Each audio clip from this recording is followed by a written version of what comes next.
കർണാടകയിലെ ഹിന്ദുവിരുദ്ധ സർക്കാരിന് വീണ്ടും തിരിച്ചടി. കമ്പള മത്സരം നടത്താമെന്ന കർണാടക ഹൈക്കോടതിയുടെ വിധി. ഹിന്ദു ആചാരങ്ങളെ, ഹിന്ദു വിശ്വാസങ്ങളെ, ഹിന്ദുക്കളുടെ ആഘോഷങ്ങളെ ഇല്ലാതാക്കാൻ ശ്രമിക്കുന്ന ഒരു ഭരണകൂടത്തിന് കോടതിയിൽ നിന്നുള്ള ഏറ്റവും വലിയ തിരിച്ചടി. അതാണ് ഇപ്പോൾ കർണാടകയിൽ ഉണ്ടായിരിക്കുന്നത്. ദക്ഷിണ കന്നഡയിലെ, ഉടുപ്പി ജില്ലയിലെ, അതുപോലെ തന്നെ കേരള അതിർത്തികളിലെ ഏറ്റവും പ്രധാനപ്പെട്ട ഉത്സവങ്ങളിലൊന്നാണ് കമ്പള ഉത്സവം.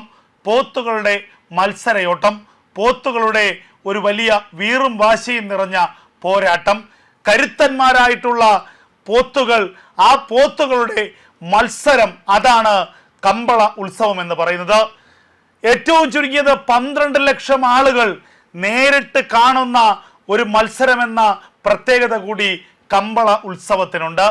ആ ഉത്സവത്തെ ഇത്തവണ ഇല്ലാതാക്കാൻ കർണാടകയിലെ വലിയൊരു വിഭാഗം തീരുമാനിച്ചിരുന്നു. ചില ആളുകളുടെ പരാതിയുടെ പേരിൽ കമ്പള ഉത്സവത്തിന് കർണാടക ഭരണകൂടം വിലക്കേർപ്പെടുത്തി എന്നുള്ളതാണ് യാഥാർത്ഥ്യം. ഒടുവിൽ ഹൈക്കോടതി ഈ വിഷയത്തിൽ ഇടപെട്ടു. വിശ്വാസങ്ങളെ വ്രണപ്പെടുത്താനാകില്ല എന്ന് ഹൈക്കോടതി പറഞ്ഞു. കമ്പള ഉത്സവം ഒരു തരത്തിലും പോത്തുകളെന്ന ജീവിവർഗത്തെ ഒരു തരത്തിലും ദോഷപ്പെടുത്തുന്ന ഒന്നല്ല. അത് ഒരു സമൂഹത്തിൻ്റെ, ഒരു വലിയ വിഭാഗം ജനങ്ങളുടെ വിശ്വാസത്തിൻ്റെ ഭാഗമാണ് എന്ന് ഹൈക്കോടതിക്ക് പറയേണ്ടി വന്നു. അങ്ങനെ കമ്പള ഉത്സവം കർണാടകയിൽ മാത്രമല്ല ലോകത്തെവിടെയും നടത്താമെന്ന് കർണാടക ഹൈക്കോടതിയുടെ ചരിത്രപരമായ വിധി ഉണ്ടായിരിക്കുന്നു. ഇത് കേവലം കർണാടകയിലെ മാത്രം വിഷയമല്ല. നമുക്കറിയാം, ഇന്ത്യ മഹാരാജ്യത്ത് സനാതന ധർമ്മത്തിനെതിരെ, ഹൈന്ദവ ആചാരങ്ങൾക്കെതിരെ, ഹൈന്ദവ വിശ്വാസങ്ങൾക്കെതിരെ നടക്കുന്ന ഗൂഢാലോചന, അതിനെതിരെ നടക്കുന്ന ബോധപൂർവമായിട്ടുള്ള വലിയ തയ്യാറെടുപ്പുകൾ, അത് ഇനി ഉണ്ടാവാൻ പാടില്ല.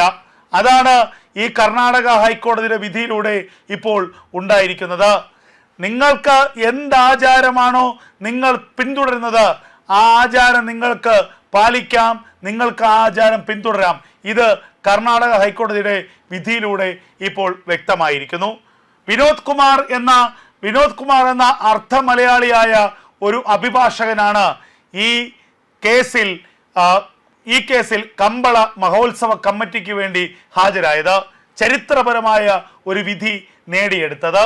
ഒരു മലയാളി, അർദ്ധ മലയാളി എന്ന നിലയ്ക്ക് നമുക്ക് കൂടി അഭിമാനിക്കാവുന്ന കാര്യം കൂടിയാണിത്. നമുക്കറിയാം, കർണാടകയിലെ കോൺഗ്രസ് അധികാരത്തിൽ വന്നതിന് പിന്നാലെ, കോൺഗ്രസ് ഭരണകൂടം കർണാടകയിൽ അധികാരം പിടിച്ചതിന് പിന്നാലെ ഏറ്റവും വലിയ ജനാധിപത്യ ഹിംസ നടക്കുന്ന ഒരു സ്ഥലമാണ് കർണാടക.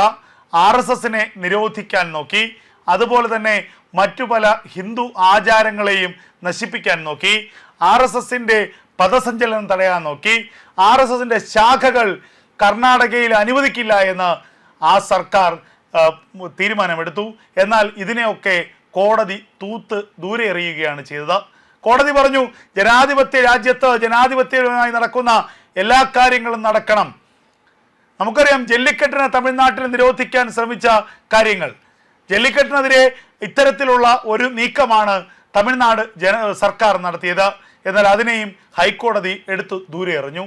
അതിന് സമാനമാണ് ഇപ്പോൾ കമ്പള മഹോത്സവത്തിന് എതിരായി നടന്ന ഇത്തരത്തിലുള്ള ചില ഹർജികൾ. അതിനെ കർണാടക ഹൈക്കോടതി എടുത്ത് ദൂരെ എറിഞ്ഞിരിക്കുന്നു എന്നുള്ളതാണ് പുറത്തു വരുന്ന ഏറ്റവും പ്രധാനപ്പെട്ട വിവരം.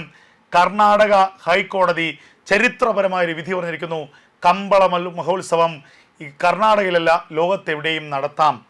പോത്തുകളുടെ ഈ ഓട്ട മത്സരം, അതിന് യാതൊരു തടസ്സവും ഞങ്ങൾ നിൽക്കില്ല. അത് പോത്തുകളെ പീഡിപ്പിക്കുന്നതല്ല, പോത്തുകളെ ഒരു തരത്തിലും അത് ബാധിക്കുന്നതല്ല. അത് ഒരു ജനതയുടെ വംശീയമായ ഒരു ആഘോഷമാണ്. ആ ആഘോഷം നടത്തുന്നതിൽ ഒരു തെറ്റുമില്ല എന്ന് കർണാടക ഹൈക്കോടതി പറഞ്ഞിരിക്കുന്നു. ഈ വിധി വന്നിരിക്കുന്നത് ചരിത്രപരമായ ഒരു സമയത്താണ്.